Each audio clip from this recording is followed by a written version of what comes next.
Boa noite a todos. Obrigado pela presença. Vamos dar início, então, a mais uma terça-feira com a Sociedade Paulista de Infectologia. Essa é uma atividade que teve início lá na pandemia, né? No meio de 2020, junho, julho de 2020, nós começamos as primeiras atividades, até uma forma, né, de fazer os contatos com os infectologistas, trazer os temas relacionados à Covid, em um momento muito importante, que a gente tinha tanta desinformação sobre a doença.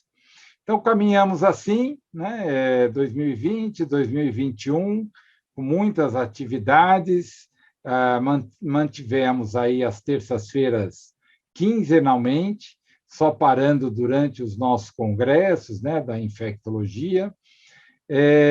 E depois da Covid, ou pelo menos quando a gente já esgotou bastante o tema, a gente começou a discutir outros temas dentro da área de doenças infecciosas, pelo absoluto sucesso das terças-feiras com a Sociedade Paulista de Infectologia.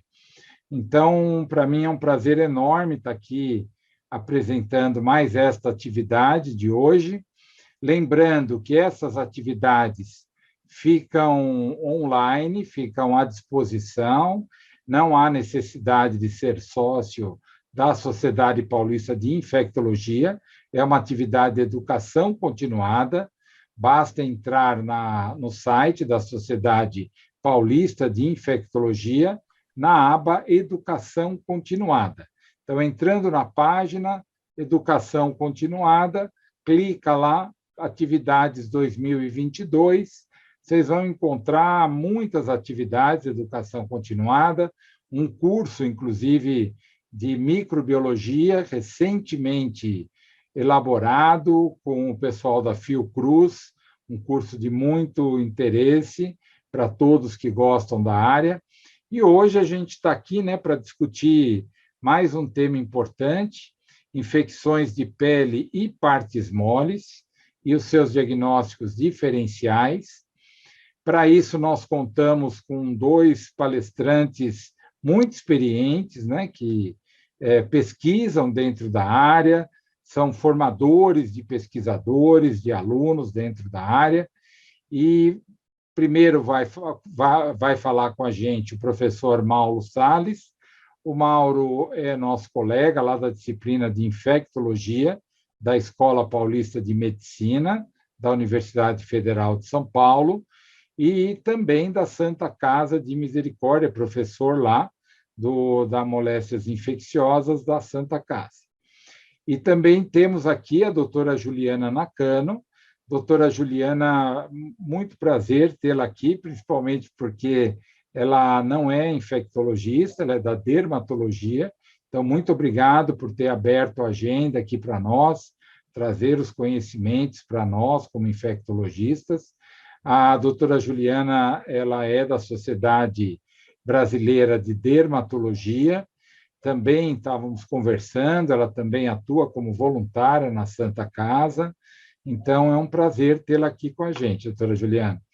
Então, o Mauro vai começar falando com a gente mais os diagnósticos de infecções de pele e partes moles, dentro da área da infectologia, e a seguir a doutora Juliana, os diagnósticos diferenciais dentro de uma visão mais ampla, dentro da dermatologia, e que isso é realmente extremamente interessante estarmos aqui nessa discussão. Mauro, por favor. Boa noite a todos. Boa noite a todos que estão nos ouvindo do outro lado da câmara. Boa noite, professor Eduardo. Boa noite, Juliana.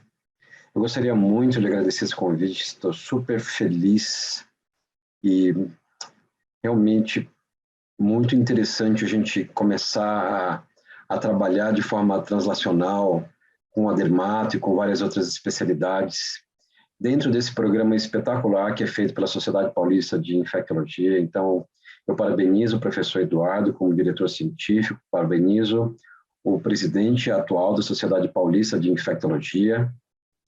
E vai ser um prazer enorme para a gente poder discutir assuntos dessa complexidade que é lidar com as infecções de pele partismoles, que sem dúvida nenhuma é um desafio, e esse bate-bola, esse jogo entre a dermato e a infectologia sempre é muito interessante, todos nós ganhamos, são visões diferentes dentro da mesma complexidade.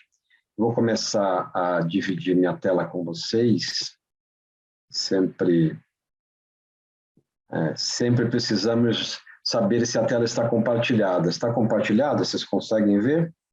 Positivo, doutor. Muito bem. Então, nós vamos discutir as infecções de pele partismoles na forma de complicadas, ou seja, vocês estão observando aqui, dentro dessas infecções mais complexas, mais difíceis, mais hospitalares, tem todo um contexto, tem toda uma dinâmica, tem toda uma complexidade. E é exatamente por isso que as infecções de pele partismoles não podem ser caracterizadas como uma doença somente, é um espectro de doenças, é um espectro de patologias em que os olhares são diferentes, os métodos diagnósticos são diferentes, as formas de tratar são completamente diferentes. Dito isso, gente, é extremamente complicado todos nós esperarmos guidelines, diretrizes, esquemas de antibióticos direcionados para as infecções de pele partismoles de uma maneira geral. Então, existe uma ampla quantidade de doenças que estão dentro desse espectro sindrômico das infecções de pele partismoles, e a gente vai passar de uma maneira um olhar um pouco mais para as infecções complicadas, e no final eu vou mostrar casos clínicos. Rapidamente, claro, o infectologista sempre precisa esquentar os motores mostrando um pouco de dados epidemiológicos. No Brasil, nós temos muita dificuldade de coletar dados epidemiológicos nacionais, mas esses dados do DataSUS mostram para a gente que uma das causas mais importantes ou mais frequentes de internação hospitalar por doença infecciosa é, sem dúvida, as infecções complicadas de pele partismoles. Tirando a pandemia, aqui as infecções de pele partismoles, sem dúvida nenhuma, é uma das complicações, é uma das doenças que estão sempre levando os indivíduos à internação hospitalar.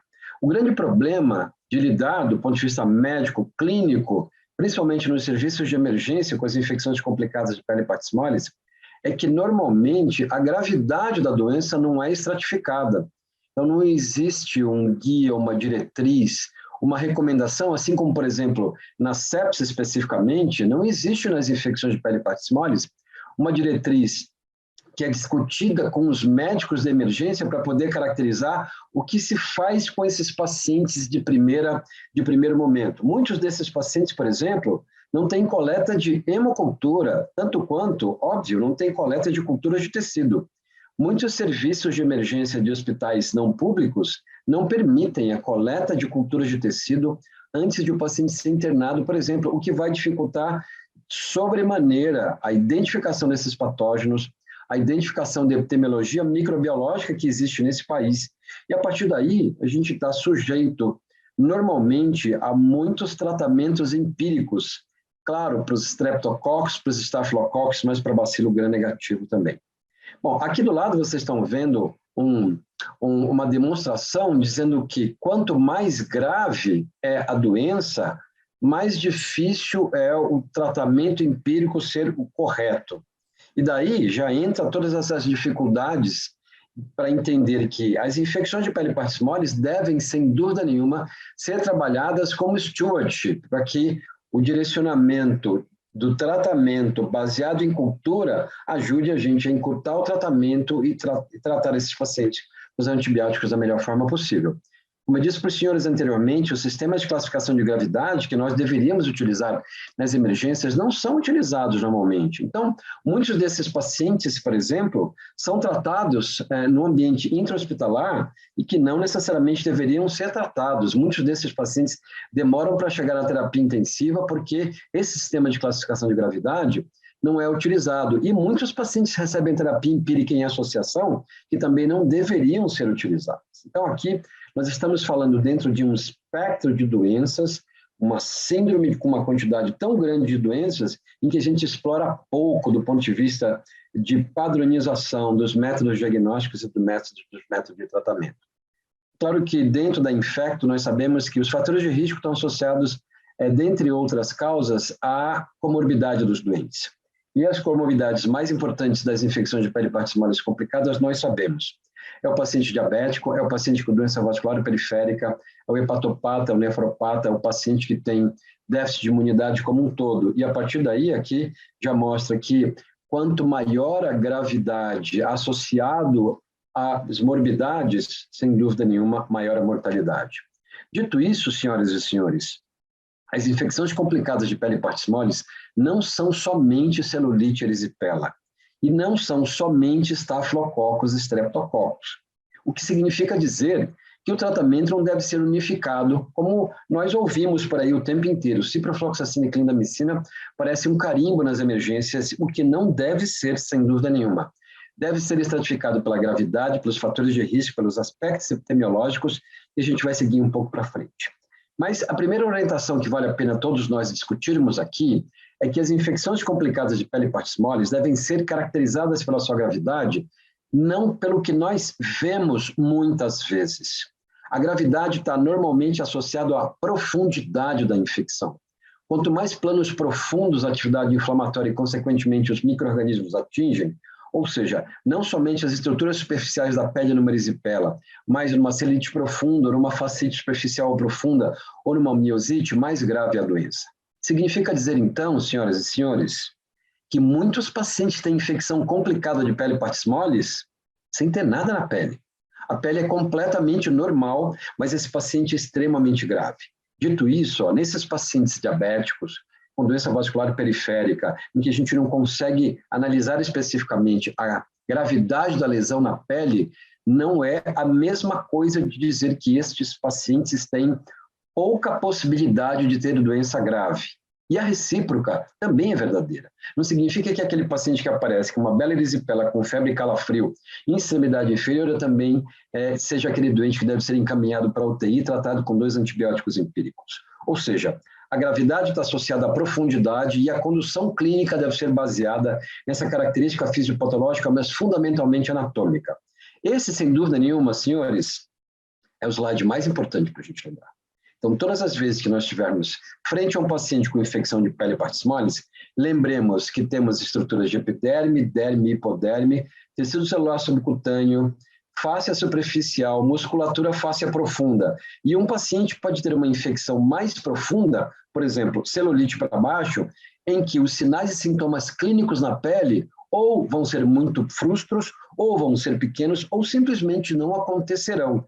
E não é a mesma coisa de dizer que o paciente não é grave. Então, as infecções de pele e partes moles, gente, é um conjunto de doenças que pode ir desde infecções mais fáceis de caracterizar, mais simples como impetigo, como furúnculo, até infecções mais profundas, piomiosite, fascite, pé diabético, as infecções de sítio cirúrgico profunda, e não somente, gente, celulite erisipela.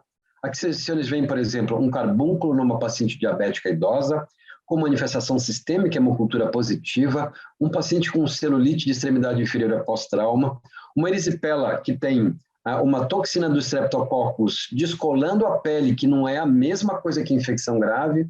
Em contrapartida, um outro paciente completamente diferente, que tinha muito pouco sintoma na pele, mas com uma fascite necrosante, um paciente jovem com uma miosite. Então, esse complexo de doenças de infecção de pele e partes moles faz com que, muitas vezes, nós, médicos, tenhamos a necessidade de tentar colocar tudo isso em uma caixa só, em um método diagnóstico somente, em um esquema de tratamento somente, e não é possível. Essas infecções são muito complexas, comprometem vários tecidos com atividade inflamatória diferente, podem ser caracterizadas como necrosantes e não necrosantes, e dentre as mais importantes, as mais frequentes, além das celulites erisipela, são os abscessos, as infecções de sítio cirúrgico, os traumas, o paciente diabético e as infecções no imunocomprometido. Para a gente ter uma ideia, é tão difícil caracterizar as infecções de pele e partes moles e construir um guia de diagnóstico e tratamento que esse é o último guideline mais robusto publicado no Clinical Infectious Diseases do AGSA, da Sociedade Americana de Infectologia, que vai fazer quase 10 anos, tem 8 anos já, mas ele é muito interessante porque ele classifica as infecções em leve, moderada e grave, em purulenta e não purulenta. Dito isso, esse caso, por exemplo, que vocês veem aqui, é um paciente que aplicou um material silicone industrial para ganhar um formato de corpo feminino e apareceu no serviço de emergência, já tinha procurado várias vezes serviço de emergência, com pouca celulite, dá para ver aqui, pouca celulite, mas lesões violáceas bolhosas, era uma infecção por Staphylococcus streptococcus, esse paciente rodou muitas emergências, até chegar numa emergência que tem um grupo um pouco mais experiente, dá para ver que tem gás aqui, e é um paciente com uma fascite necrosante, polimicrobiana, que acabou indo a óbito, e não somente a celulite. Então, as infecções de pele parcimoles não são somente infecções que você enxerga na pele.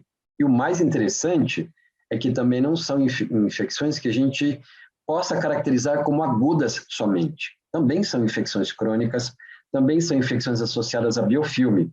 As úlceras crônicas, por exemplo, associadas ao paciente diabético, a doença vascular periférica, não devem ser tratadas ou conduzidas do ponto de vista médico da mesma forma que nós tratamos infecções agudas.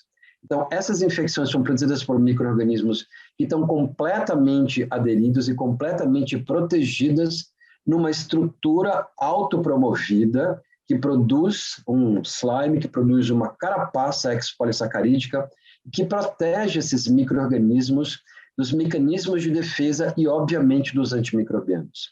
Então, as úlceras crônicas, os pacientes com pé diabético e vários outros associados às infecções crônicas de pele parcimoles, são aqueles pacientes que muitos dos senhores já viveram a experiência de orientar um tratamento antibiótico oral, melhora um pouco a hiperemia, tira o antibiótico, a coisa volta de novo e assim por diante.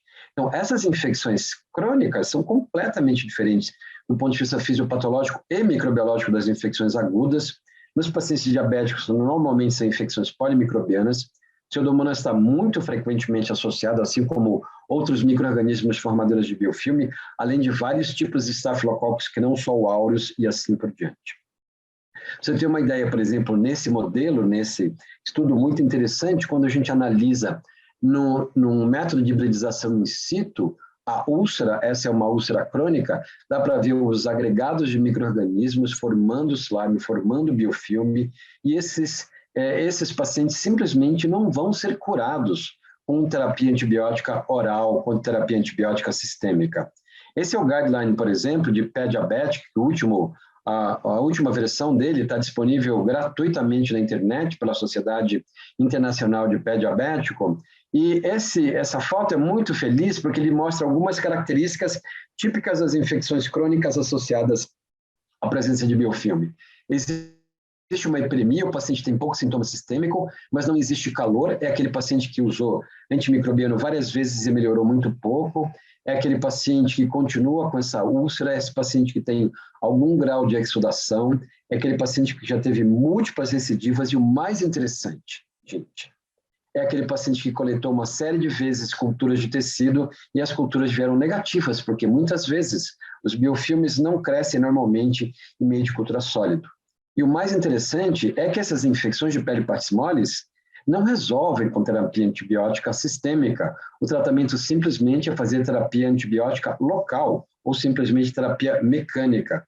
E, além disso, a gente não consegue caracterizar a melhor maneira de tratamento baseado no perfil de sensibilidade utilizando os nossos métodos tradicionais de concentração inibitoria mínima que nós utilizamos para o sangue, para a urina, para a secreção traqueal. Aqui, na presença de biofilme, a MIC não tem um valor muito bem estabelecido, não tem uma relação direta entre a utilização da MIC e o melhor esquema de antibiótico para essas infecções.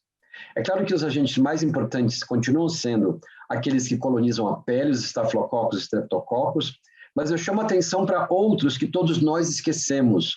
Aeromonas, Vibrio, as mordeduras humanas, mordeduras de animais, cada vez mais associados aos pets, que tem grande quantidade na sociedade atualmente, então a presença de Pasteurella motorcida, as feridas por Acinetobacter, porque é uma forma esporulada de micro-organismo que vive no ambiente, a presença do CA-MRSA, Staphylococcus aureus resistente à oxacilina, que também apresenta de uma maneira variável, mais frequente de colonização nasal, e muitos indivíduos completamente saudáveis e vários outros micro-organismos. Então, senhoras e senhores, infecção de pele partismoles não é somente celulite erisipela, Staphylococcus strepto, cipriclinda. É um espectro, é uma forma de pensar em que nós devemos levar em consideração a anatomia, a epidemiologia, a microbiologia, a fisiopatologia, para que a gente possa estabelecer a melhor maneira de tratamento e, obviamente, a melhor maneira de diagnóstico. Aqui, por exemplo, nos Staphylococcus aureus, é importante diferenciar que tipo de Staphylococcus aureus é. Se é um MSSA, se ele é um MRSA hospitalar, se ele é um CA-MRSA ou outros. E o mais interessante nessa projeção aqui é também lembrar que os vírus também produzem as infecções de pele partismoles, como varicela, sarampo e assim por diante. Esse é um estudo que nós fizemos lá na Escola Paulista de Medicina, a professora Ana Gales, lá no LENC, junto comigo também, e esse trabalho foi apresentado agora no Congresso Paulista de Infectologia. Nós coletamos 100 amostras de pacientes com infecção de pele partismoles lá no Hospital São Paulo, vindo de amostras de tecido, gente, não é suave, pele, tecido ósseo, tecido profundo, tendão, caracterizando um espectro de infecção de pele partismoles relacionado à infecção associada à assistência à saúde. E olha que interessante que nós identificamos nesse estudo uma quantidade relativamente grande de Staphylococcus aureus e Staphylococcus coagulase negativo, mas também já aparecendo os bacilos gram-negativos, Pseudomonas em primeiro, e os bacilos gram-negativos tomando conta dessas infecções de pele partismoles. Não é especificamente úlcera de pressão, são várias infecções de pele partismoles associadas ao trauma, associado a várias outras condições de infecção de sítio cirúrgico. Dessa forma, eu quero lembrar para vocês nessa publicação que as infecções de pele partismoles associadas à assistência à saúde têm um espectro diferente das infecções de pele partismoles de origem comunitária. Então, aqui, nesse diapositivo, ele chama a atenção que os micro-organismos isolados das infecções de pele partismoles comunitárias são um pouco diferentes das hospitalares, e aqui o Healthcare Associated estão mais associadas à presença de bacilos gram-negativos, como Escherichia coli e Klebsiella, junto, por exemplo, com o Staphylococcus aureus. Então, aqui, essa publicação, ele também divide o que é infecção de pele partismoles do ponto de vista microbiológico, em que a gente vai identificar, ou que a gente vai encontrar nos serviços de emergência, nas infecções agudas, hospitalares também, então o Staphylococcus sempre jogando, sempre participando como um player importante nas infecções de pele partismoles, mas ele não é o único, sem dúvida nenhuma. E nos pacientes com instituições de longa permanência, por exemplo, seja home care, seja instituição de idosos, em que o espectro de micro-organismos é completamente diferente, e aqui a gente vai ter todas as formas de resistência desses patógenos. Dito isso, gente, é muito importante, porque esse país não tem essa cultura de coletar cultura de tecido das infecções de pele partismoles. Nós temos a cultura de coletar sangue, temos a cultura de coletar urina, a cultura de coletar secreção traqueal, mas, apesar de não ser fácil coleta de infecção, de cultura de tecido, para identificar os micro-organismos das infecções de pele partismoles, nós utilizamos os nossos critérios epidemiológicos microbiológicos do sangue, muitas vezes para dizer quais são as bactérias que mais frequentemente causam infecção de pele partismoles. E a gente não diferencia o que é comunitário, o que é hospitalar, o que é complexo, o que não é. Então, dessa forma, os diagnósticos são, sem dúvida nenhuma, muito importantes, e eles passam pela identificação, história, exame físico, identificar melhor esses pacientes do ponto de vista epidemiológico, identificar melhor as lesões, que podem caracterizar infecções profundas ou ausência de lesões, os marcadores de gravidade, por exemplo, a presença de crepitação, endurecimento da pele sem celulite caracteriza muitas vezes a presença de fascite superficial, que na região perianal, por exemplo, pode ser síndrome de Fournier e assim por diante. Sinais e sintomas sistêmicos, lembrar sempre de coleta de CPK nesses pacientes que a gente não consegue ver nada na pele, porque pode ter miosite, os testes radiológicos e, fundamentalmente, a coleta de cultura de tecido. A coleta de cultura de tecido que pode ser feita por qualquer um de nós, e nós fazemos isso com frequência no nosso grupo de infecção musculoesquelética. Eu vou terminar aqui mostrando 3 casos que eu acho que é interessante condensar tudo que a gente discutiu agora. Casos recentes e super interessantes. Bom, esse é um caso do ano passado, durante a pandemia, é um jovem diabético, 33 anos, que rodou vários hospitais. É um paciente que usa insulina e metformina e também um hipotireoideu, que começou com uma dor no joelho e ele foi em vários lugares e vários hospitais e teve muita dificuldade. Obviamente, foram para UPAs, não conseguiu absolutamente nada, até que ele foi numa dessas UPAs, que fez uma punção, olhou a cor da seringa e disse que era uma gota, e aí não fez citologia, não fez cultura, orientou colchicina e metcortem, lembra, o paciente diabético tipo 1.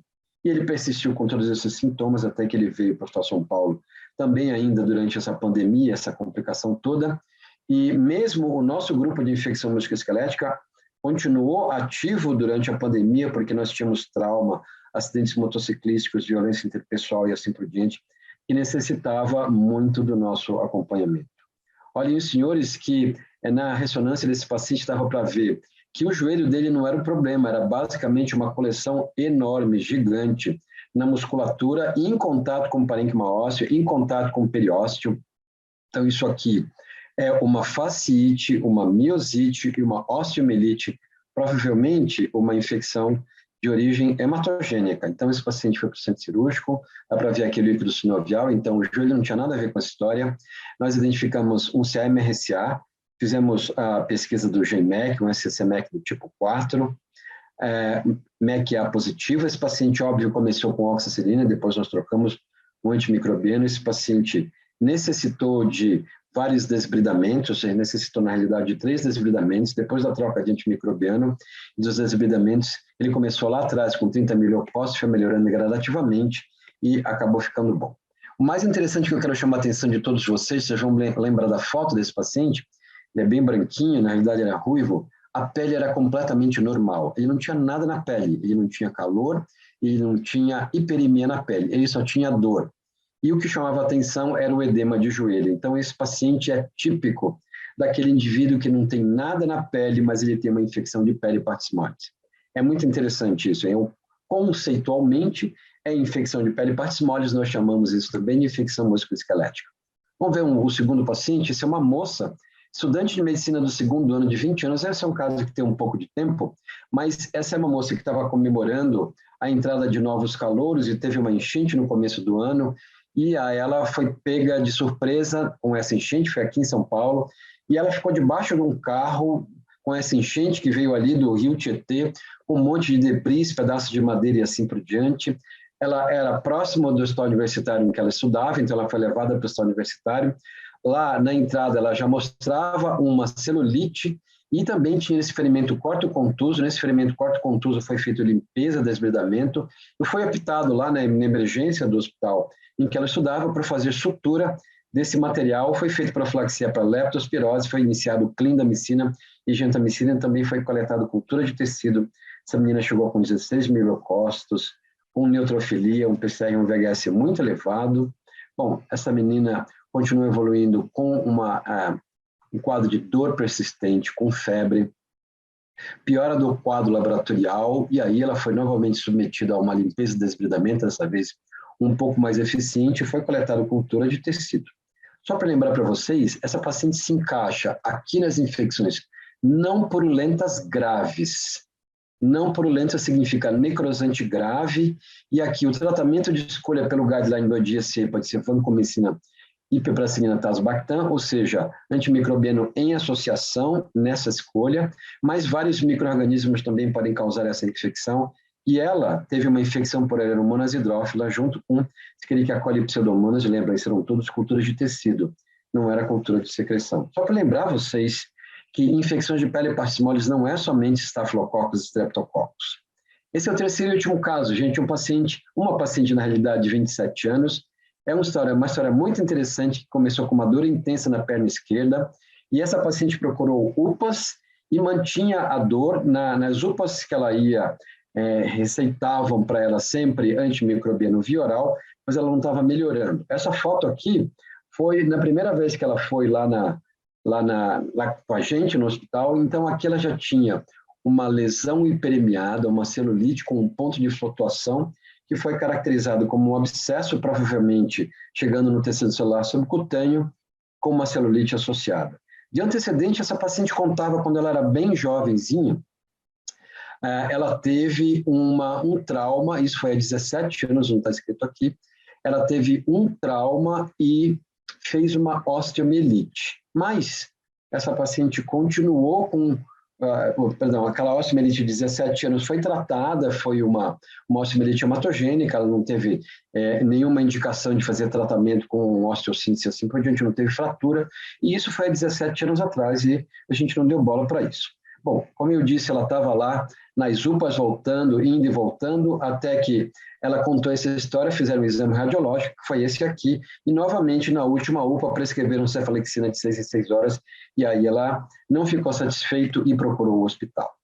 Então ela entrou com a gente já com essa lesão aqui, então ela estava febril, mostrava-se essa lesão com eritema, edema, e uma bolha purulenta, tinha 10 mil leucócitos, uma neutrofilia pequena, e uma PCR de 54. Bom, entrando no grupo de infecção musculoesquelética, óbvio, ela foi submetida a uma tomografia, dava para ver na realidade que ela tinha uma osteomielite, a osteomielite chegava na medula óssea com uma fístula para cortical, com uma fístula para infecção de pele partes moles e também com uma fístula para a pele. Então, na realidade, essa paciente tinha uma osteomielite que recidivou, provavelmente 17 anos atrás, e fez uma infecção de pele partes moles secundária a uma osteomielite que ela teve há 17 anos atrás. Ela não teve trauma, ela não teve nenhum sinal e sintoma prévio, não teve febre com calafrio anteriormente, assim por diante. Então, na tomografia dava para ver que esse osso já está sofrendo há muito tempo, então já tem uma fístula com comprometimento da medular, com uma reação periosteal, e também sinais de atividade inflamatória de pele e partes moles. Então, para os senhores terem uma ideia que ela tem celulite, ela tem uma infecção de pele e partes moles, ela tem infecção também nos tecidos mais profundos, mas foi tratada com cefalexina. Esse caso, sem dúvida nenhuma, o antibiótico sistêmico tem muito pouca valia. Então, o tratamento é feito com antimicrobiano local, aqui com um veículo, com polimetilmetaquilato, então ela foi submetida ao procedimento de limpeza, desbridamento, drenagem do abscesso, remoção do tecido necrótico, coletamos cultura e aí impregnamos um veículo com polimetilmetaquilato com antimicrobiano e ela foi tratada dessa forma e foi acompanhado até que ela foi sendo tratada gradativamente. O tratamento antimicrobiano sistêmico oral foi feito durante muito pouco tempo, só 6 dias, para melhorar as condições de pele e partes moles, depois facilmente com tratamento local. Então, para vocês terem uma ideia da complexidade do manejo moderno das infecções de pele e partes moles, é um espectro de doença. Essas doenças não necessariamente comprometem a pele, para a gente ter uma noção muito clara da doença, é fundamentalmente utilizar os nossos conceitos de gravidade já no serviço de emergência, estratificar o risco, conhecer a fisiopatologia, conhecer a anatomia, lembrar dos aspectos microbiológicos e da epidemiologia relacionado a isso e lembrar fundamentalmente do CRM-RSA também. Esse é o grupo de infecção musculoesquelética da Escola Paulista de Medicina, um grupo que está aumentando cada vez mais, eu coordeno, mas tem vários pós-graduandos, vários especializandos com a gente. Esse é o grupo todo e eu fico aqui. Muito obrigado, gente. Muito obrigado, professor Mauro, excelente. Agora vamos ouvir a professora Juliana Nakano. Muito obrigado novamente. A professora Juliana está aqui com a gente e vamos depois a gente ter um tempinho para as discussões. Por favor, professora Juliana. Obrigada, professor Eduardo. É uma honra enorme estar aqui. Eu agradeço enormemente o convite. Vocês estão vendo a minha tela direitinho? Sim. Então, para mim foi um enorme desafio esse tema. Obrigada pelo convite mais uma vez. É um tema que pode ser muito amplo, né? Então, eu tentei fazer de uma maneira bastante lúdica, com muita fotografia, e colocando as situações em que a gente tem um maior risco de encontrar no dia a dia, mas também colocando alguns diagnósticos diferenciais um pouco mais raros, para mostrar a grande diversidade aí de diagnósticos diferenciais na minha especialidade. Então, agradeço enormemente o convite, eu não tenho conflitos de interesse para essa apresentação, e eu acho que tudo começa, né, com o conceito que é do humano mesmo, do ser humano, de que as doenças de pele, elas são, na grande parte delas, transmissíveis. Então, essa é uma imagem, um registro bíblico, que mostra Lázaro aí com as suas chagas, sendo lambidas pelos cachorros, o que se acredita ser o primeiro relato da hanseníase. né? E isso é atual até hoje. Então, hoje eu vou falar de diagnósticos não infecciosos das doenças de pele, mas os nossos pacientes dermatológicos crônicos, eles têm ainda essa questão do medo da transmissibilidade, do isolamento em algumas doenças crônicas, e é algo que tem história, né? Então, eu começo por aqui, eu passo para Hipócrates, que acaba juntando tanto as doenças infecciosas quanto as não infecciosas sob o mesmo guarda-chuva, a mesma aba. Então, ele descreve aí doenças como psoríase e hanseníase como sendo a mesma coisa, para ele eram doenças da epiderme, esse termo Lapoy. E aí, a dermatologia também não ajuda. Por quê? Porque a nomenclatura, ainda hoje, é muito confusa dos nossos diagnósticos. Então, a gente tem aí doenças que nós chamamos, né, como impetigo herpetiforme, que não tem nada de impetigo, é uma psoríase pustulosa, a gente vai ver. Celulite eosinofílica, não é o termo correto, né? Uma infiltração por eosinófilos na pele, benigna e rara, a gente vai ver também. Eu acho que um dos piores é a micose fungoide, que a gente tem que explicar para o acadêmico de medicina, para o residente jovem, que é um linfoma cutâneo, né? E de onde vem esse nome que está consagrado pelo uso, e ele é utilizado até hoje. E do lado oposto, isso também acontece. Então, a tuberculose cutânea tem uma forma que nós chamamos de lúpus vulgar da face. Tem nada de lúpus em relação às colagenoses. E a dermatite infectiva, que é um termo totalmente genérico, né, não quer dizer nada, mas para a gente é uma seborreica exuberante relacionada à infecção por HTLV1. Então, a minha apresentação, para deixar de uma maneira mais assim, palatável, eu separei de acordo com as lesões elementares. Então, eu vou começar falando primeiro das doenças que fazem pústula, e são pústulas amicrobianas, pústulas estéreis, né? Então, aqui em negrito eu vou colocar o que eu vou falar um pouco mais, então eu vou falar de psoríase pustulosa e suas variantes, então a pustulosa palmoplantar, a psoríase pustulosa generalizada, a forma localizada acral, que tem esse nome, acrodermatite de Jalopô, e a psoríase da gestação, que é o antigo nome impetigo herpetiforme. Eu vou falar de um diferencial da psoríase pustulosa, que a gente chama de PEGA, né, que é a pustulose exantemática generalizada aguda, e vou mostrar exemplos bem rápidos de outras doenças pustulosas que não são infectantes, né, que não têm nenhum patógeno conhecido. Então, começando falando um pouquinho da psoríase pustulosa generalizada, né, então aqui a gente tem fotos de uma paciente com a forma generalizada, acometendo aí mais de 90% da pele. São pústulas estéreis, né, então elas se juntam, formando verdadeiros lagos de pus. Sintomas sistêmicos podem acontecer, então esse é um paciente grave, esse é um paciente de terapia intensiva, muitas vezes. Então ele se apresenta com esse quadro de pele, mas também com febre, com calafrios, com comprometimento hepático, então ele pode fazer um quadro de colangite neutrofílica, ele pode fazer um quadro grave de comprometimento cardiorrespiratório, com SARA, com uma ECC de alto débito, pode fazer necrose tubular aguda, e tem alterações importantes laboratoriais, como aumento de PCR, uma leucocitose às custas de neutrofilia e uma hipoalbuminemia, levando até a síndrome do extravasamento capilar, né, com choque e óbito. Então, a mortalidade nos episódios de exacerbação chega aí entre 3% e 7% dos casos.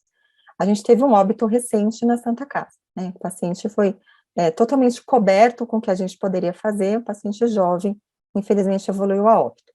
E qual que é a diferença dessa forma pustulosa para aquela psoríase comum, que a gente chama de psoríase vulgar, né? Então, a psoríase vulgar realmente é difícil a gente fazer um diferencial com doença infecciosa, são placas eritemato-escamosas bem delimitadas, e o paciente de psoríase vulgar, ele pode ter a psoríase pustulosa em associação.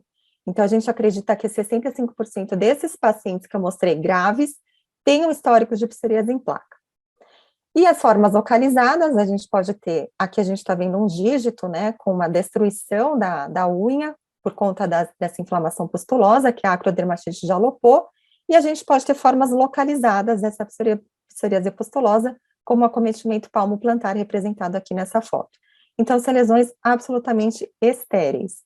E por uma questão imunológica que a gente ainda não consegue ter certeza, é uma doença TH1, TH17, TH22, é difícil o paciente com psoríase infectar a pele, ao contrário da dermatite atópica, em que a gente tem uma impetigenização secundária, tanto bacteriana quanto viral.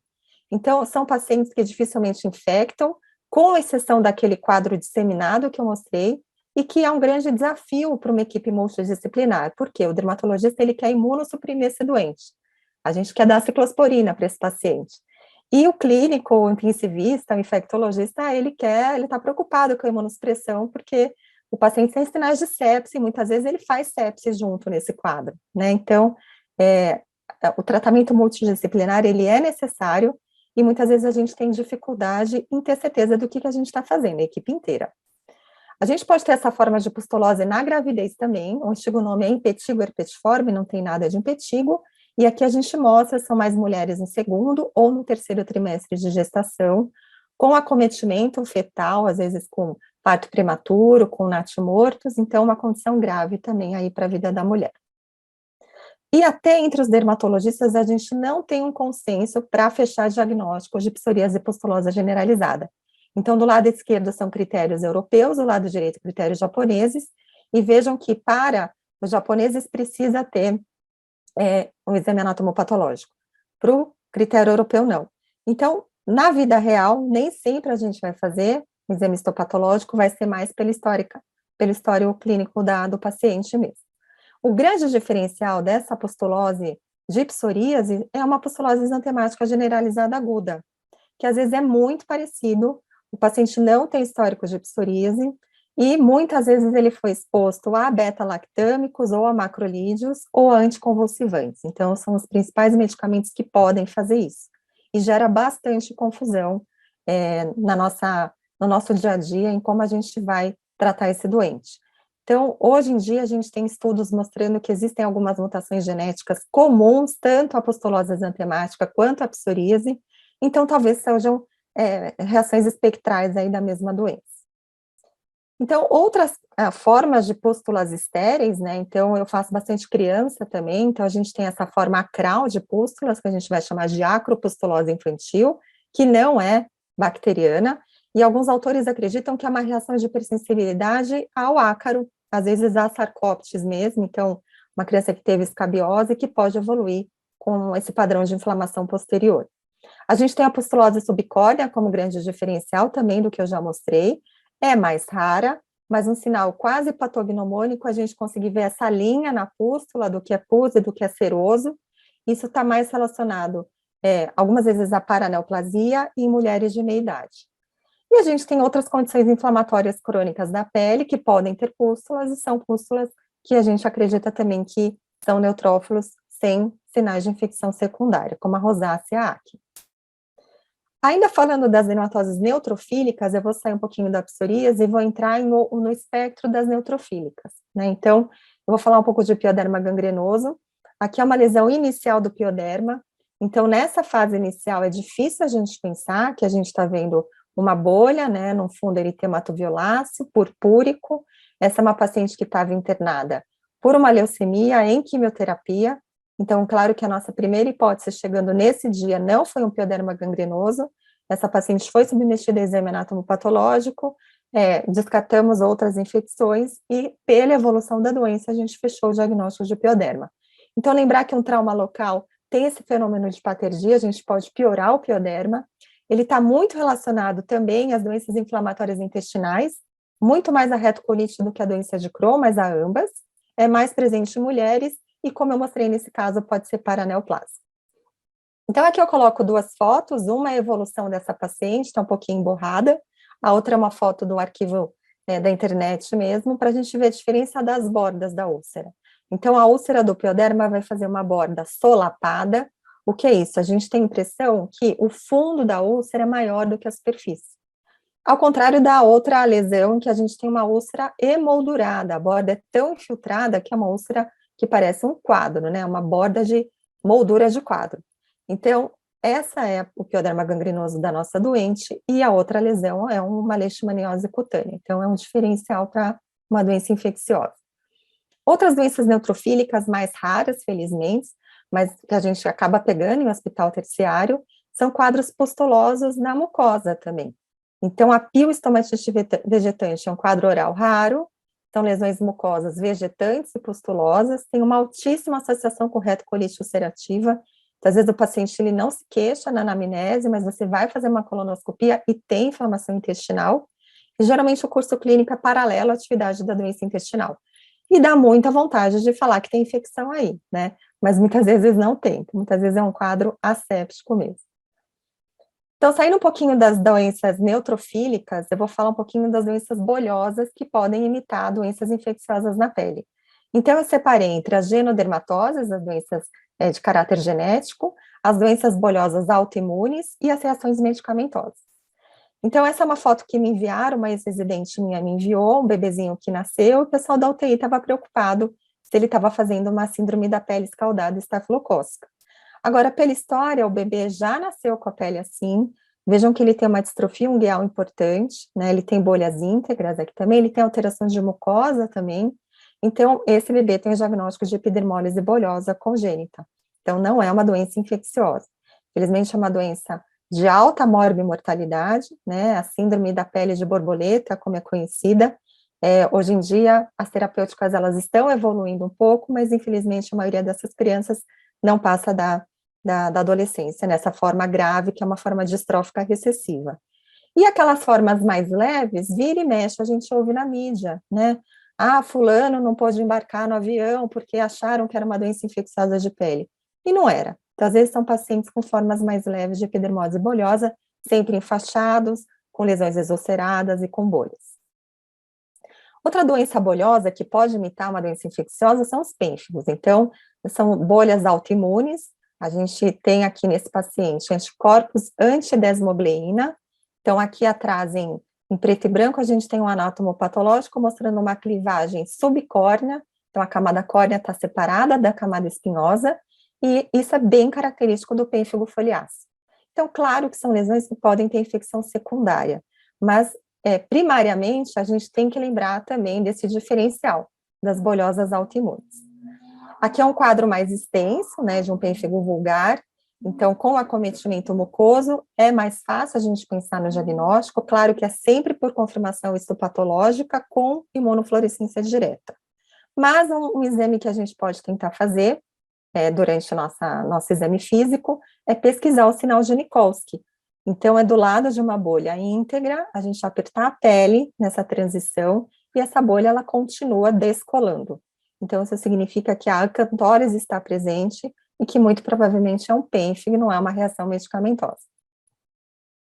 Falando nas reações medicamentosas, elas também podem ser diferenciais das infecções simples da pele, então elas são um espectro para nós dermatologistas.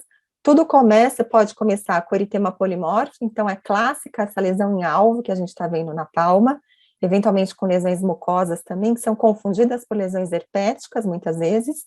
Então, é claro que o vírus herpes, ele pode ter um papel desencadeador desse tipo de reação eritema polimorfo, mas não necessariamente. Então, às vezes é medicamentoso também.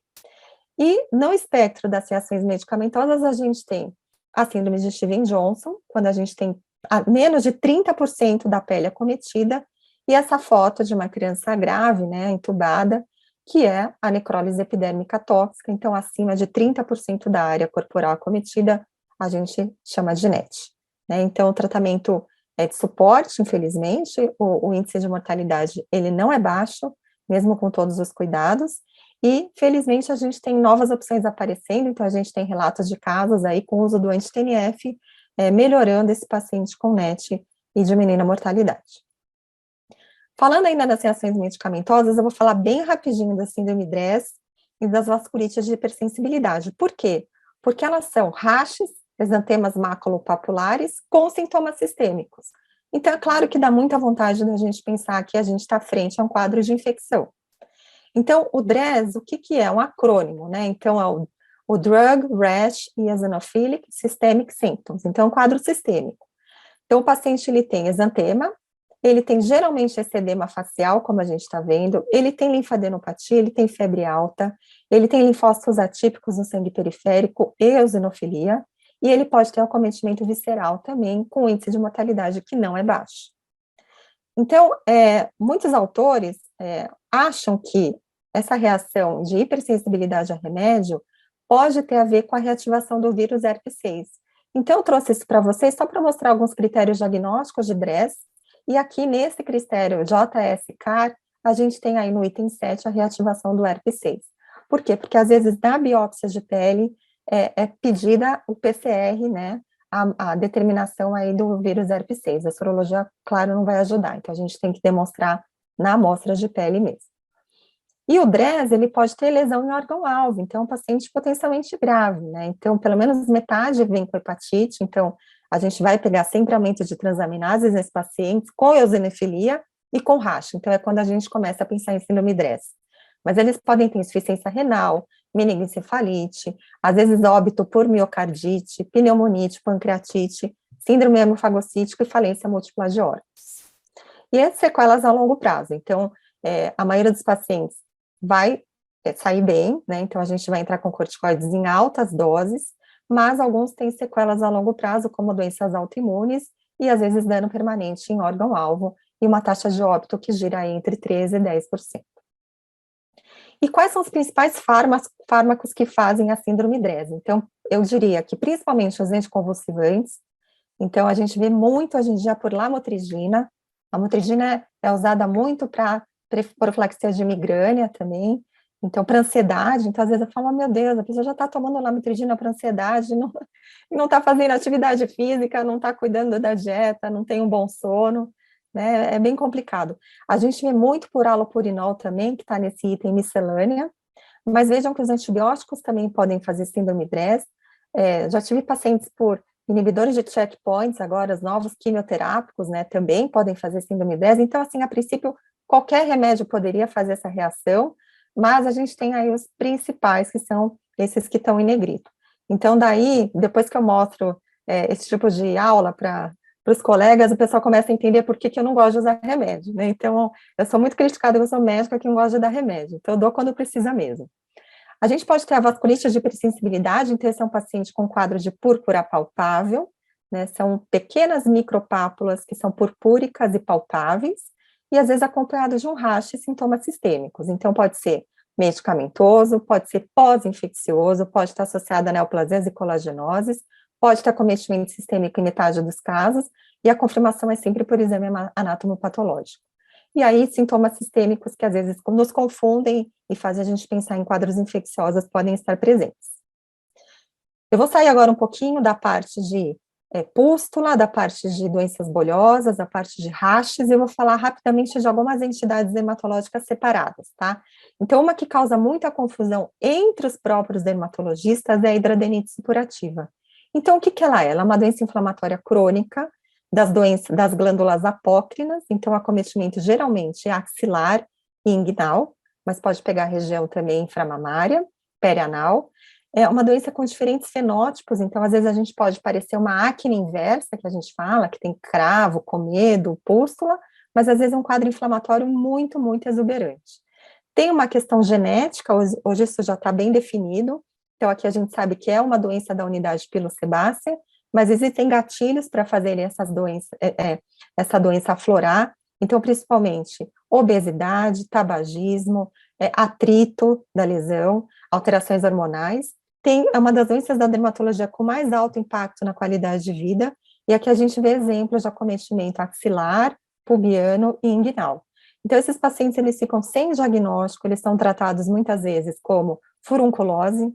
Então, quando eles vão no pronto-socorro, eles são drenados, essas lesões são drenadas, e entram com antibiótico terapia, e é uma dermatose crônica inflamatória. Então, vai melhorar um nódulo, uma fístula, um cisto, vai aparecer de novo em outro lugar. Então, aqui são exemplos da minha prática. Então, esse é um paciente masculino com acometimento axilar, e essa é uma moça com acometimento perianal. Vejam que ela tem cicatriz já de cirurgias prévias, mas uma recidiva aí das fístulas, dos nódulos, um altíssimo impacto na qualidade de vida, e essa moça atualmente está em terapia com biológico anti-TNF-alfa. Então, lembrar só que a hidradenite, ela tem também, pelo nosso PCDT do SUS, indicação ao uso de antibióticos. A gente acredita que aqui eles teriam uma função anti-inflamatória na doença, mas claro que muitas vezes a gente tem uma contaminação secundária também nessas lesões inflamatórias. Mas na falha, a gente vai entrar com imunobiológico. Passando para coisas um pouco mais raras, mas para mostrar de novo aí na apropriação do termo, né? Então, a gente tem essa doença que são placas eritemato-infiltradas violáceas, o diagnóstico ele é sempre histopatológico, porque na biópsia a gente vai achar esse infiltrado rico em eosinófilos, essas células mais rosinhas na pele, e às vezes formando o que o patologista chama de figuras em chama, então agrupados de eosinófilos, levando ao surgimento dessas placas, e o termo para nós ainda é celulite eosinofílica. E aqui eu trago um casinho rapidinho, né, uma provocação. Então, não é incomum a gente ter celulite bacteriana na face, né, então a gente vê com uma certa frequência. Então, esse paciente, ele chega para você e na anamnese ele conta que essas crises são recorrentes, são bilaterais, não é numa orelha só. E às vezes está associado com olho vermelho, ele pode ter dor articular, ele pode ter hipoacusia. Então, lembrar dos diferenciais das doenças que imitam uma celulite. Então, aqui é uma policondrite recidivante, é uma autoimunidade contra o colágeno tipo 2. Mas, mais recentemente, a gente tem visto esse quadro também com alguns quimioterápicos. Então, a citarabina faz isso, é unilateral, a gente às vezes fica com dúvida, mas aí, pelo histórico do doente, a gente vai achar que é mais uma toxicidade e não uma infecção secundária. Mas vira e mexe, a gente entra com antibiótico também. Coisas que eu vejo com frequência no consultório, né? Então, mesmo entre os dermatos, então, um paciente chega com esse acometimento ungueal. Então, onicodistrofia, tudo onicomicose. Então, essa é uma história clássica de um paciente que ele roda por vários médicos e já tomou vários antifúngicos sistêmicos, né?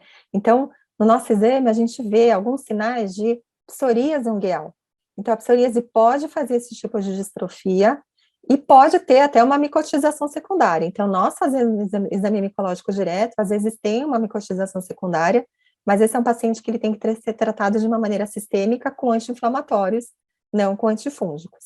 Então, aqui é mostrando o mesmo paciente na semana 36 de um bloqueador interleucina 17, mostrando uma melhora importantíssima do acometimento ungueal da doença inflamatória dele. Eu estou acabando, acho que meu tempo estourou, né? Mas outra dúvida que a gente recebe bastante é se é afta ou se é herpes. Então, essas duas fotos da esquerda, elas não geram muita dúvida, né? Então, essas úlceras bem delimitadas, dolorosas, que podem vir de maneira cíclica, na mucosa não queratinizada, como a gente vê a foto à esquerda superior, é afta. E essas lesões bolhosas, agrupadas, às vezes com pródromo, de queimação, de prurido, é herpes simples. Agora, às vezes, dentro da cavidade oral, gera muita dúvida entre os próprios dermatologistas. Então, uma regrinha bacana da gente lembrar que tudo que é mucosa queratinizada, por isso que tem o esquema da boca aqui, provavelmente a gente não vai ter afta. Então, na parte de cima da língua, no palato duro e na gengiva, se a gente tem úlcera, não deve ser afta, deve ser herpes, tá? E às vezes não tem nada no lábio. Então, eu acho que é uma dica de ouro. Lesões no palato mole, na mucosa jugal, no soalho da boca, podem ser afta, né? Então, acho que é bem bacana. Nem sempre a gente vai conseguir fazer um citológico, vai conseguir fazer um diagnóstico de certeza, então, pela topografia, a gente pode pensar. Da mesma maneira, tudo que descama no pé, não é, né? Então, do lado esquerdo é uma pulpite atópica, então os atópicos, eles têm um aumento da linearidade da pele, às vezes com inflamação e fissuras. Eu acho que sempre na dúvida a gente deve pedir um exame micológico de baixo custo, rápido, fácil, né? Muitos fazem no consultório mesmo. E do lado direito é uma tinha, uma dermatofitose, uma paciente com bloqueio também da interleucina 17, a gente sabe que piora aí as chances de infecção fúngica. E essa é uma paciente que, inclusive, a gente teve que trocar o imunobiológico, porque ela melhorou a psoríase, mas ela não melhorava da dermatofitose. E aí, né, claro, né, a gente ouve muito falar agora das lesões de monkeypox. Então, aqui eu coloquei a lesão mesmo como a gente aprendeu que ela é agora. Então, é uma pápula umbilicada, às vezes com uma necrose central, que lembra, às vezes, um molusco contagioso. E aí eu fui lá fazer um brainstorm para tentar achar diferenciais não infecciosos de lesões parecidas com essa. Então, a gente tem que lembrar, no acometimento facial, da rosácea granulomatosa, também chamada lúpus miliar da face, ou acne aguiminata, em cuja histopatologia tem granulomas não infecciosos, e no exame clínico, às vezes confunde bastante a gente, lembra até molusco.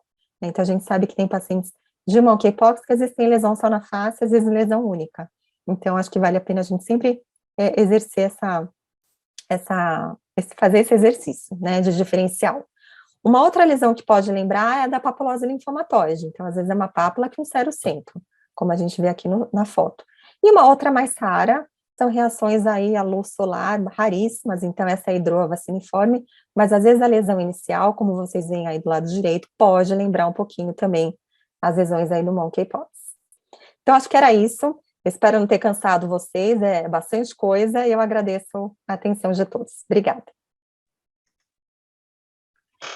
Puxa, Juliana, que viagem maravilhosa, né? Viajei, né, professor? Não, mas no bom sentido, foi maravilhoso. Eu acho que foi ótimo. A gente nem vê o tempo passar, né? Assim, realmente foi espetacular. Muito obrigado aí, Juliana, por contribuir com o seu conhecimento. Eu acho Obrigada. que adoraria ter uma Juliana lá, sempre tirando as dúvidas do nosso lado. Eu estou à disposição, estou à disposição. Muito obrigado, realmente foi muito bom. Eu tenho uma dúvida para o doutor Mauro. Posso perguntar? Que estava com vontade de perguntar desde o final da aula. Eu queria saber, Mauro, quando que você indica nesses pacientes graves, esses casos clínicos, a câmara hiperbárica? Qual que é o papel da hiperbárica em associação aí com seus antibióticos? Debridamento, enfim. Olha, primeiro eu gostaria de te agradecer, porque é uma aula que a gente aprende demais, e aí você está mostrando ali, eu falo, gente, isso é molusco. Não, não é molusco, aquele outro nome lá, você mostrou que não era molusco, coisa nenhuma, mas que parecia, enfim, super legal, muito interessante. Bom, quando a gente indica a câmara hiperbárica, quais são as indicações? A câmara hiperbárica está indicada para as infecções necrosantes de pele partispalis. Na minha opinião, deve ser indicada para as infecções do parênquima ósseo, mas quanto mais precoce nas infecções necrosantes, seja no trauma, seja no paciente diabético, melhor é a evolução do doente. Então, infecções necrosantes, então, déficit de vascularização, em que o inóculo é muito grande, o antimicrobiano não consegue ter a capacidade, uma boa capacidade de concentração, aí a câmara hiperbárica está indicada. E é fácil a gente conseguir no SUS, a gente tem acesso, o paciente tem acesso. Não, é difícil a gente conseguir no SUS, viu? Aliás, na Unifesp a gente tem OHB atualmente, né, Edu? E na Santa Casa nós tínhamos durante muitos anos, mas agora, por causa dessa coisa do SUS também, não temos mais, mas normalmente são câmeras hiperbáricas monoplace, que tem muita dificuldade de conseguir acesso. Então, é difícil conseguir câmera hiperbárica no SUS. E as indicações não são muito precisas, não. Perfeito, obrigada. Mauro, tem uma pergunta aqui, provavelmente deve ser naquele caso que você utilizou algumas pérolas com antimicrobiano. Sim. Que foi localizado, que ele pergunta qual o veículo do antimicrobiano local. Acho que foi aquele caso de osteomielite. Sim, aquele caso é muito interessante porque ele foi tratado durante semanas por uma celulite somente, mas na realidade era uma coisa lá profundamente. O veículo, nós chamamos essa palavra veículo para dizer que o antimicrobiano não é feito somente, seja na forma de líquido ou de pó. Então, nós utilizamos o veículo que faz com que o antimicrobiano seja liberado gradativamente naquela região. E o veículo aí é o cimento ortopédico, que é a mesma coisa que polimetilmetacrilato. Então, o PMMA ou o cimento ortopédico é o mesmo polímero.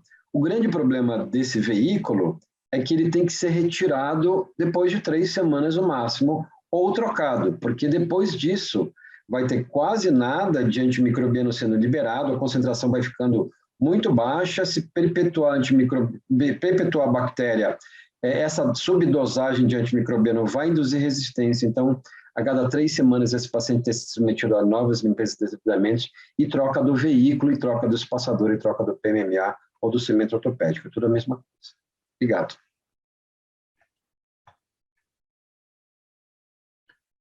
Não sei se tem mais alguma pergunta aqui. Nós tivemos em torno aí de 170 pessoas durante as apresentações. Agora estamos com 136. Realmente uma audiência muito boa, né? O pessoal interessado aí, esse horário da noite. Eu acho que a pandemia, como alguém comentou aqui, eu acho que a Larissa de Oliveira Camargo, que ela comentou, e realmente seria muito difícil, né, para a gente ter atividades como essa presencial, né, numa terça-feira à noite. Então, isso possibilita a gente discutir aqui. Mauro, também a Luciana, e o uso de antimicrobiano na ferida cirúrgica em ortopedia? Acho que ela está perguntando antimicrobiano local, né? Você Sim, utilizar sal do antimicrobiano. isso. Olha, primeira coisa, normalmente nós não devemos orientar a terapia antibiótica local na forma de pó, na forma de líquido. Normalmente, isso na prevenção. O pessoal da coluna, por exemplo, faz isso de uma maneira um pouco mais comum, mas todos os estudos que vão desde o ensaio clínico até a revisão sistemática não mostram que essa é uma conduta que deve ser utilizada nas cirurgias eletivas. Mas no trauma, nas fraturas expostas, isso é uma outra situação, mas eu acho que esse tema é tão complexo, tão espinhoso, que mereceria uma outra discussão, Edu. Obrigado, Luciana. Teu nome deu uma cortadinha aqui, Mari, talvez. A lavagem com clorexidina em fístula, Mauro. Tua experiência em utilização desses antissépticos em fístula. Bom, essa é uma outra coisa, né? Olha, obrigado a Maria Brum, que discute sobre isso. Fístula nada mais é do que uma atividade inflamatória, e a Juliana mostrou tantas coisas interessantes de atividade inflamatória, em que faz com que o burden, o inóculum, seja diminuído por uma resposta inflamatória eficiente do organismo. A fístula propriamente dita não deve ser tratada. Não deve ser tratada com antimicrobiano, não deve ser tratada com antibiótico sistêmico e muito menos com antisséptico. O tratamento é a fistulectomia, o tratamento é retirada, e no caso, por exemplo, de um abscesso mais profundo, tem que ser limpeza e desbridamento. Fístula por si só, Maria Brum, não é uma doença, é uma atividade inflamatória, e a gente deve ou buscar a causa ou tratar a condição de base, que é o inóculo que está mais profundamente em um determinado tecido músculo-esquelético. É isso.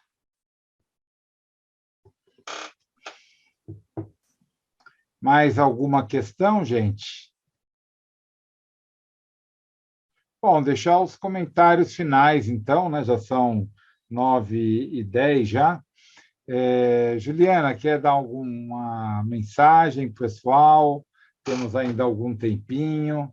Fique à vontade aí. Depois o Mauro.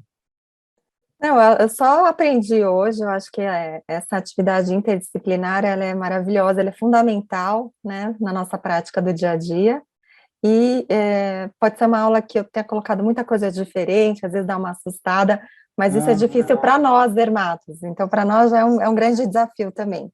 Então, tanto que, infelizmente, a gente vai acabando cada vez ficando mais subespecializado na minha área, né? Então, eu, por exemplo, faço doenças inflamatórias crônicas e doenças da cavidade oral. Então, é um pouco ruim isso, mas eu acho que a troca de conhecimento, ela é maravilhosa, e é como você falou, ainda bem que a gente tem a oportunidade de fazer pelo Zoom.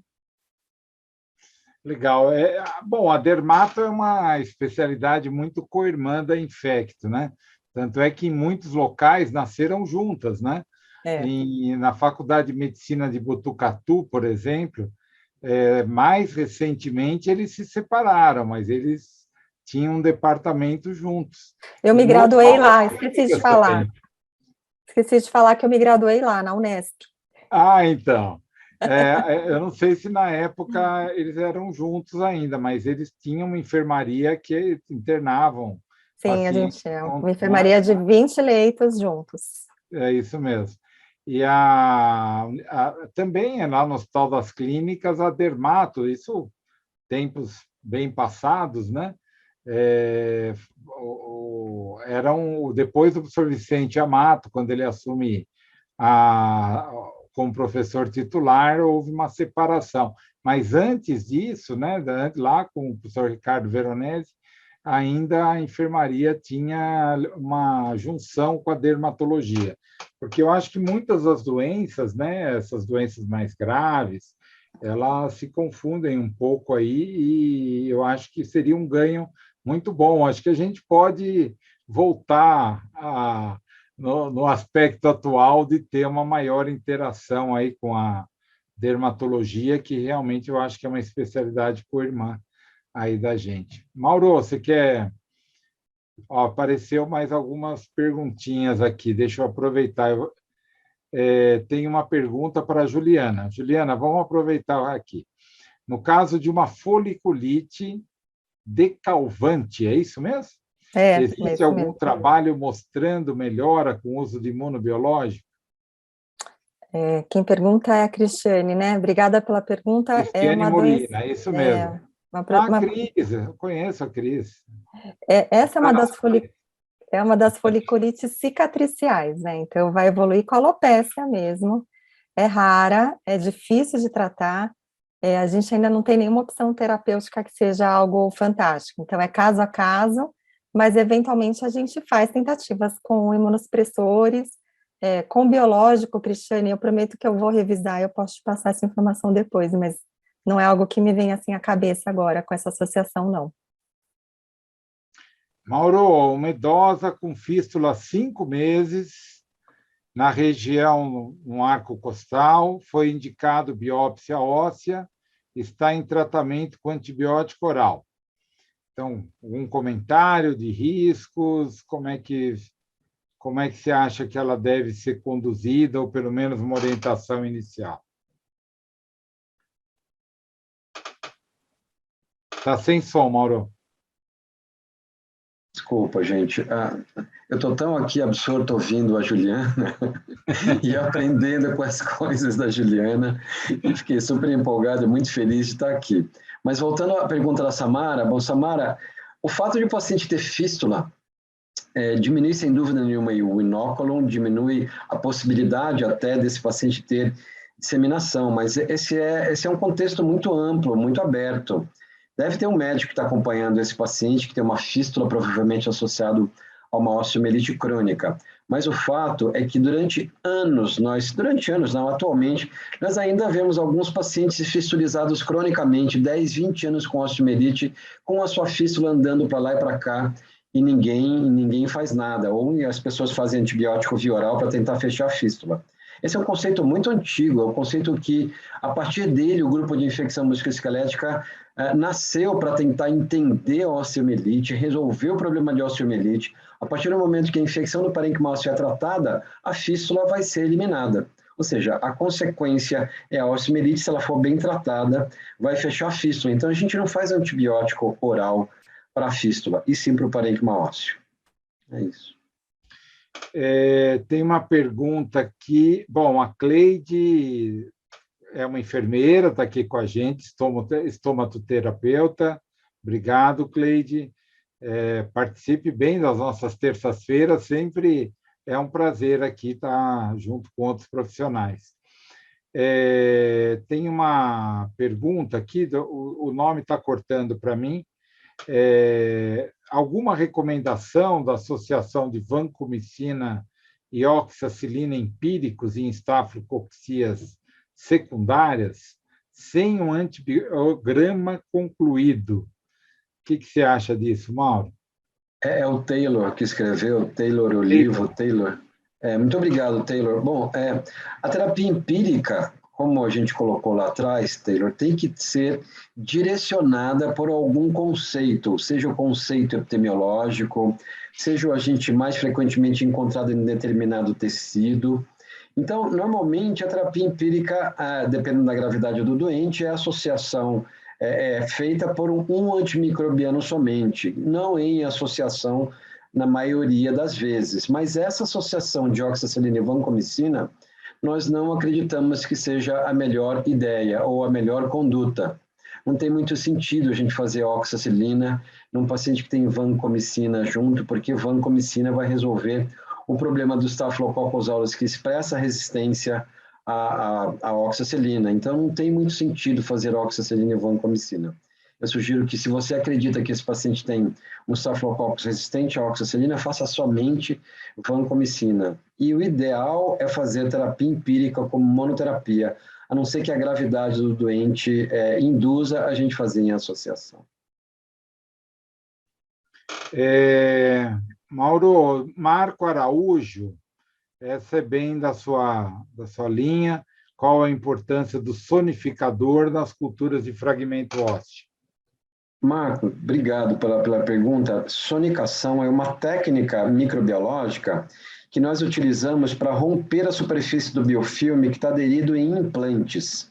Então, seja qualquer implante, seja um marca-passo, uma prótese vascular, um implante ortopédico, catéter, derivação ventrículo-peritoneal e assim por diante.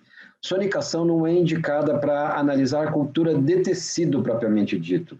Porque quando você coloca um tecido num frasco e submete ao sonicador, aquela onda de ultrassom vai também romper as células do tecido e as bactérias podem morrer. Então, nós utilizamos sonicação para identificação microbiológica nos implantes e não especificamente nos tecidos. O pessoal deu uma esquentadinha, né? A gente vai conversando, vão lembrando aí as coisas. São 9h15. Se tiverem alguma pergunta mais, o Taylor aí, só um pequeno comentáriozinho. Eu acho que Taylor, quando você compara a Oxa e a Vanco, na verdade, tem estudos já demonstrando que se você tem um estáfilo sensível à oxacilina, a melhor droga é a oxacilina.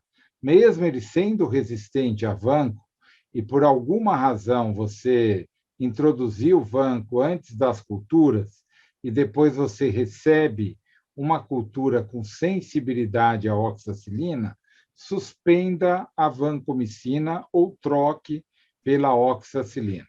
É a melhor droga, estudos comparativos mostram em bacteremia que você tem menor mortalidade, então realmente é a melhor droga, desde que seja sensível.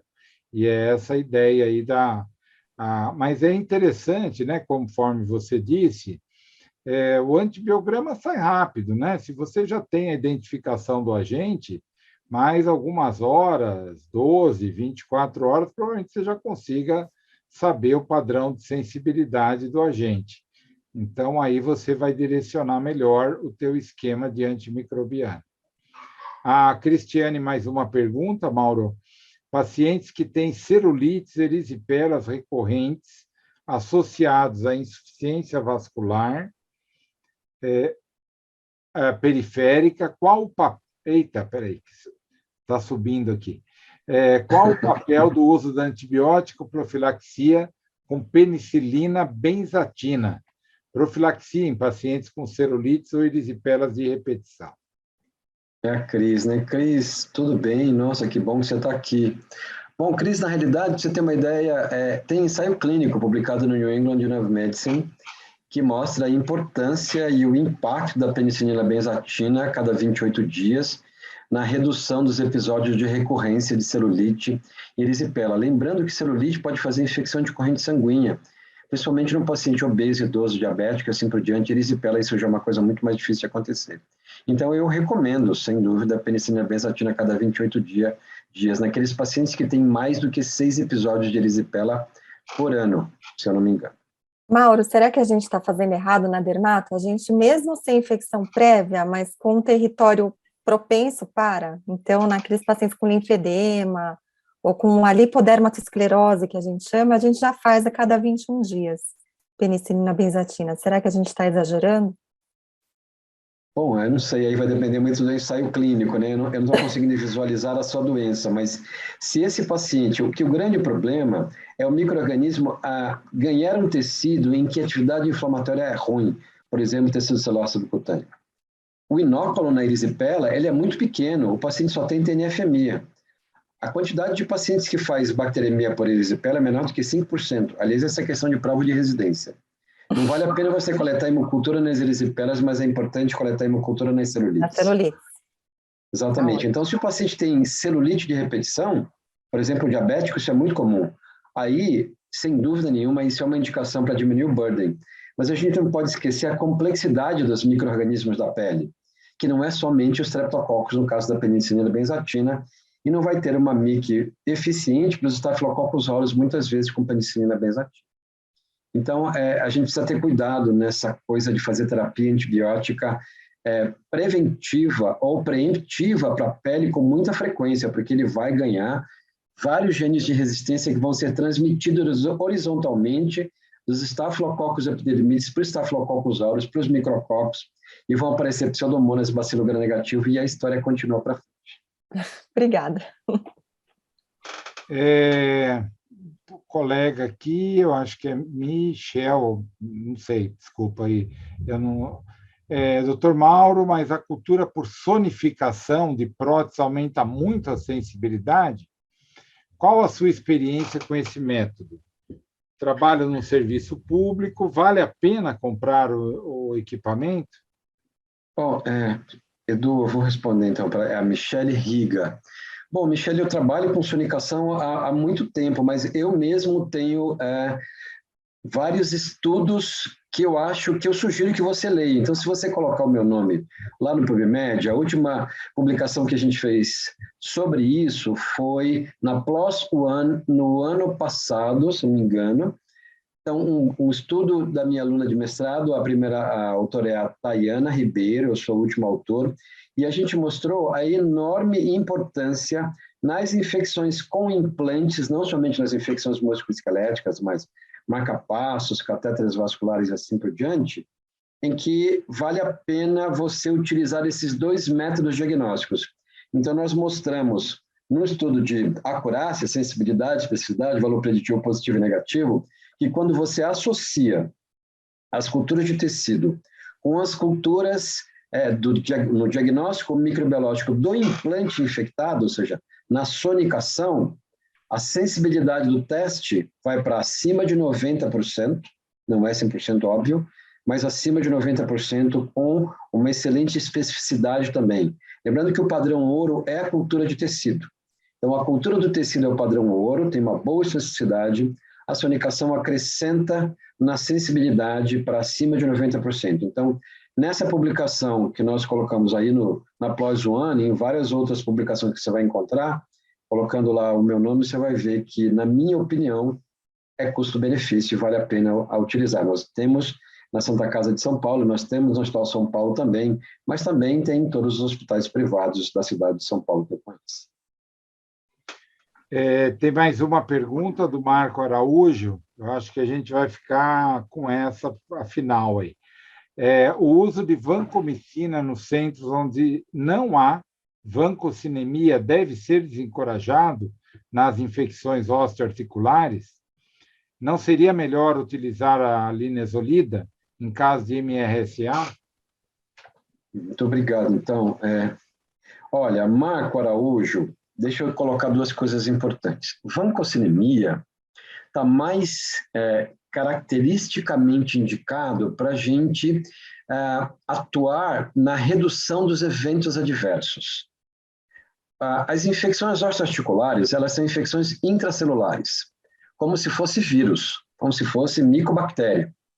Então, o papel da vancomicina, das glicopeptídeos como um todo, nas infecções ósseas, principalmente nas infecções crônicas, não nas infecções agudas. Nas infecções por biofilme, porque lembra, a osteomielite também tem biofilme, não é o melhor possível. Então, não existe uma relação direta entre caracterizar 25 a 30 miligramas ou microgramas por quilo na vancocinemia num paciente para manter o steady state, a concentração eficiente da vanco e ter um bom efeito terapêutico da vancomicina no osso. Nas infecções do parênquima ósseo crônicas, ou seja, depois de algumas semanas, a vancomicina não é a melhor droga mesmo. A linezolida é, sem dúvida nenhuma, uma droga melhor, tem genérico, apesar de ser mais caro. Entretanto, existem várias outras drogas que nós podemos utilizar. Por exemplo, sulfatrimetropin tem muito melhor biodisponibilidade, doxiciclina também, e outros antimicrobianos para o Staphylococcus aureus multiresistente, seja CMRSA ou HMRSA. Mas respondendo a sua pergunta de maneira muito focada, muito direta, vancocinemia não tem uma relação direta com melhor concentração no osso. Então, você pode utilizar vancomicina para as infecções osteoarticulares, mesmo não tendo vancocinemia no teu hospital. Bom, acho que a gente vai ficando por aqui, já estamos chegando aí às 9h30, não temos mais perguntas. Novamente, gostaria muito, Juliana, de te agradecer. Nós, como Infecto, a gente já é figurinha carimbada, né? Mas a tua presença aqui iluminou muito a gente, eu acho que foi muito agradável. Muito obrigado pela sua exposição, foi muito bom. Então, muito obrigado, Juliana. professor Mauro também está aqui com a gente. Muito obrigado, Mauro. Foi excelente, muitas perguntas.